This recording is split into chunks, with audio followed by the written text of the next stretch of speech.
6वें स्कंध में राजा परीक्षित ने प्रश्न किया कि भगवान, मान लीजिए किसी से पाप हो ही गया हो और नरक न जाना चाहता हो, तो महाराज कोई उपाय है बचने का? तो बताया कि हाँ उपाय है। पाप हो ही गया, भूल हो ही गई, फिर भी आप चाहो कि नरक न जाना पड़े, तो एक उपाय है, अपने किए गए पाप का प्रायश्चित्त करो। तपसा ब्रह्मचर्येण शमेन च दमेन च त्यागेन सत्य शौचाभ्याम यमेन नियमेन च। तप के द्वारा, त्याग के द्वारा, स्वाध्याय के द्वारा, ब्रह्मचर्य व्रत के द्वारा अपने पाप का प्रायश्चित्त करो। अलग अलग पापों के लिए अलग अलग प्रायश्चित। बल्कि सुखदेव ने कहा, राजन सबसे बढ़िया प्रायश्चित बताऊं, अपने किए हुए कर्म पर पछताओ, आगे न करने का संकल्प ले लो, और एक बार भी जीवन में जिसने भाव से गोविंद का नाम पुकार लिया, उसे स्वप्न में भी नरक नहीं जाना पड़ता है। ये श्रीमद् भागवत का प्रमाण। एक बार भी जिसने गोविंद का नाम ले लिया, हरि का नाम ले लिया। फिर एक कथा सुनाई अजामिल की। उसने अपने बेटे का नाम नारायण रख दिया, और अंत काल में जब यमदूत लेने आए ना, तो उसने तो अपने बेटे को बुलाया कि नारायण मेरी रक्षा करो। तो स्वयं नारायण ने अपने पार्षदों को भेज दिया कि जाओ उसको बचा कर लाओ। ये होता है नाम का प्रभाव। नाम भले ही किसी का हो, पर नाम मूल में किसका है? प्रभु का है ना। अब अमृत है ना, अमृत को चांदी के गिलास में पियो या मिट्टी के कुल्हड़ में पियो, अमृत तो अमर करता ही है। इसी तरह नाम इंसान का रख दो या पशु का रख दो, नाम की महिमा थोड़ी मिट जाएगी। नाम तो नाम। इसलिए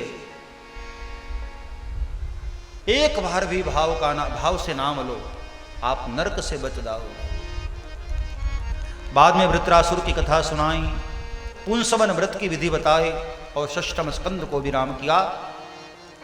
7वें स्कंद में प्रहलाद का चरित्र वर्णन, नृसिंह भगवान के प्रागट्य की कथा। देखो 7वें स्कंद से भगवान प्रकट होने शुरू हो गए। 7वें नरसिंह भगवान आए, 8वें में वामन भगवान का अवतार, 9वें स्कंद में राम जी का अवतार, और 10वें स्कंद में भगवान कृष्ण का अवतार। प्रहलाद का चरित्र गाकर दुनिया को बताया कि यदि विश्वास है तो परमात्मा खंबे से भी प्रकट होने का सामर्थ्य रखते हैं, और विश्वास नहीं है ना, तो चाहे मथुरा चले जाओ, काशी चले जाओ, अयोध्या चले जाओ, कहीं भी चले जाओ, विश्वास नहीं है तो परमात्मा कहीं भी मिलने वाले नहीं। और विश्वास है तो आपके यहीं विलासपुर में ही परमात्मा प्रकट होने को तैयार है। ईश्वर सर्वभूतानां सर्वत्र ईश्वर है, भरोसा हो तो। प्रहलाद ने खंबे से प्रकट किया। हिरण्यकश्यप ने पूछा, क्वासौ यदि स सर्वत्र कस्मात् स्तंभेन दृश्यते। यदि भगवान सर्वत्र है तो ये खंबे में क्यों नहीं दिखाई देता? प्रहलाद ने बगैर विचार किए कह दिया, दृश्यते, मुझे दिखाई दे रहा है। और हिरण्यकश्यप ने खड्ग प्रहार किया, और गड़गड़ाहट की आवाज हुई, नृसिंह भगवान का प्रागट्य हुआ। नरसिंह बसे प्रतिखंभन में, पर काढ़न को प्रहलाद कहां? कोई प्रहलाद तो हो। भगवान तो आज भी खंबे से प्रकट होने को तैयार है। बाद में वर्णाश्रम धर्म का निरूपण करते हुए 7वें स्कंद को विराम। 8वें स्कंद में मनवंतरों की कथा सुनाई। अलग अलग मनवंतर में भगवान के अलग अलग अवतार होते हैं। ये मनवंतर क्या है आप लोग सोच रहे होंगे ना। चलो मनवंतर की डेफिनेशन थोड़ी मैं आपको बता दूं, नोट करते जाना। 60 सेकंड का 1 मिनट होता है ना, यहां से शुरू करते हैं। 60 सेकंड का 1 मिनट, 60 मिनट का 1 घंटा, 3 घंटे का 1 प्रहर, 4 प्रहर का 1 दिन और 4 प्रहर की 1 रात्रि, 24 घंटे हुए ना। अब ऐसे 15 दिन का 1 पक्ष और 30 दिन का 2 पक्ष, 1 मास, कृष्ण पक्ष और शुक्ल पक्ष, 2 महीने की 1 ऋतु, 3 ऋतु का 1 अयन और 2 अयन का 1 वर्ष, उत्तरायण दक्षिणायन, 2 अयन होते हैं ना 1 वर्ष में। ऐसे 4,32,000 वर्ष कलयुग की आयु है। कितनी? 4,32,000 वर्ष। ये बीच बीच में कई लोग बोलते रहते कि अब तो कलयुग खत्म गया है, अब दुनिया खत्म होने वाली है। अरे अभी शुरू भी नहीं हुई है साहब। भगवान कृष्ण को गए 5,000 वर्ष, 200-300 वर्ष ऊपर बीते होंगे। अभी तो पालने में है कलयुग। हाँ, कई लोग कहते राम राम घोर कलयुग आ गया। अरे अभी कहाँ आया कलयुग, अभी तो पालने में है, वो पांव भी नहीं रखा है, ऐसा घोर कलयुग आने वाला है। 4,32,000 वर्ष कलयुग की आयु, 8,64,000 वर्ष द्वापर युग की आयु, 12,96,000 वर्ष त्रेतायुग की आयु और 17,28,000 वर्ष सतयुग की आयु। तो जब ये चारों युग एक बार बीतते हैं, त्रेता, सतयुग, त्रेता, द्वापर, कलयुग, उसको कहते हैं एक चतुर्युगी। और पता 71 चतुर्युगी का 71 चतुर्युगी का 1 मनवंतर होता है। यह है मनवंतर।